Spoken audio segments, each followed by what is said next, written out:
G'day, ladies and gentlemen. Now, you may have seen the article which broke in the mainstream news in the Herald Sun, The Age, and others regarding the man known as the preference whisperer, Mr. Glenn Druery. Now, you may not have heard of this man before, but let me assure you, he's someone who has been working in the shadows for decades, doing backroom deals designed to, as far as I'm personally concerned, subvert the will of you, the voter.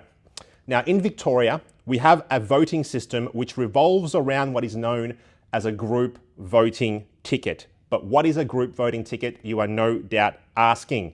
Now, in essence, when you place a 1 above the line on the ballot paper for the upper house, the party decides where your preferences go, not you. Now, these group voting tickets and the preferences are prearranged between parties in private well ahead of the election. Now, by controlling which parties preference who and where on the ticket, Mr. Druery can and does manipulate the outcome of an election and distort the intention of you, the voter. Now, Mr. Druery is one of the main wheelers and dealers behind the scenes who puts these group voting ticket deals together in Victoria. Now, among other deals for the upcoming election, Mr. Druery has done deals to the benefits of Labor and their hard left cohorts. He is, of course, not doing this for free. By his own account, Mr. Druery says that he sells his services for up to $55,000 per seat won after the parliamentarian he is working with is elected. Now, back to subverting the will of the voter. A great example is the sham party, which Mr. Druery controls in Victoria, named the Restore Democracy Sack Dan Andrews Party.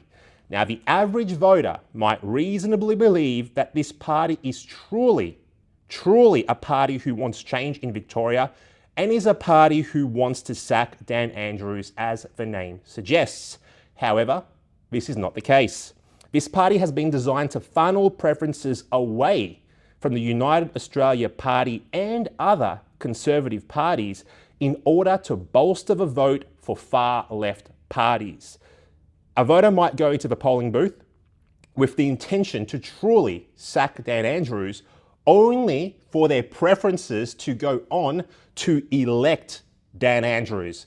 This, in my opinion, is the worst kind of voter manipulation. Now, the fact, ladies and gents, that a person can profit from wheeling and dealing with political parties at an election, effectively manipulating the intention of the Victorian voter, should be outlawed. Mr. Druery is effectively gaming the electoral system and trying to unduly influence the outcome of an election, and I believe his actions intentionally mislead voters. At the end of the day, it is the Victorian taxpayers who fund these political parties with hundreds and thousands of dollars in administration and policy development funding, when that money would be better spent fixing our broken hospital and ambulance system, or paying off Victoria's more than $100 billion of state debt, which has been accumulated under Chairman Dan. Now, the Victorian Electoral Commission must investigate this immediately. Victorians deserve to know which political parties have paid this preference whisperer in the past, and if such payments were disclosed to the VEC as an election expense. We have a man here, Mr. Glenn Druery, admitting that he gets paid to manipulate preferences to the advantage of Dictator Dan and many others. It is simply outrageous.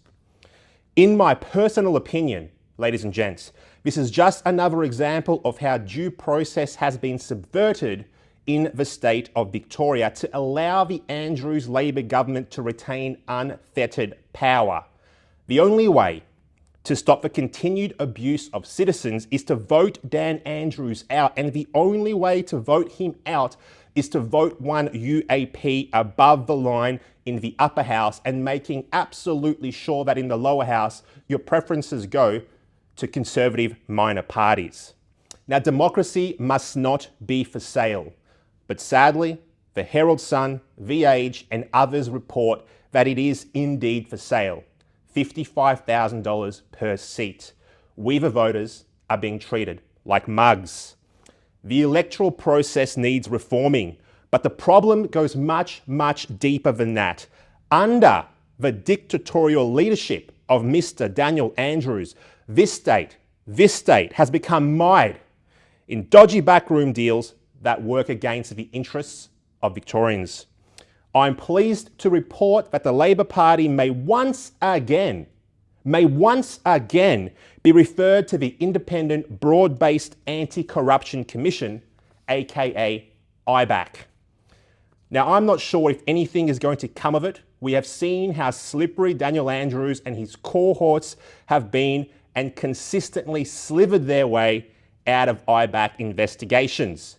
This is, after all, why one of his nicknames is Teflon Dan. Nothing ever sticks to Dan Andrews. But we must keep applying pressure. We must have change. Now, let me be very clear. The United Australia Party is not working with Glenn Druery in any way, in any shape, in any form. A vote for UAP above the line in the upper house, the large white ballot paper, is truly a vote to be rid of Dan Andrews and the control that his Labor Party has. Now, parties working with Mr. Druery, either for cash or for favour, are the Democratic Labor Party, the Liberal Democrats, the Sack Dan Andrews Party, Health Australia, the New Democrats, Fiona Patton's Reason Party, Darren Hinch, Sustainable Australia, Animal Justice, shooters, fishers, and farmers. Ladies and gents, this election is one like no other. You must vote one above the line for the United Australia Party in order to give us the balance of power in the upper house. It doesn't matter who ends up forming government, either Labor or Liberal. We must have a check and balance against their authoritarianism and the worst that they have coming down the line. Ladies and gents, vote one UAP.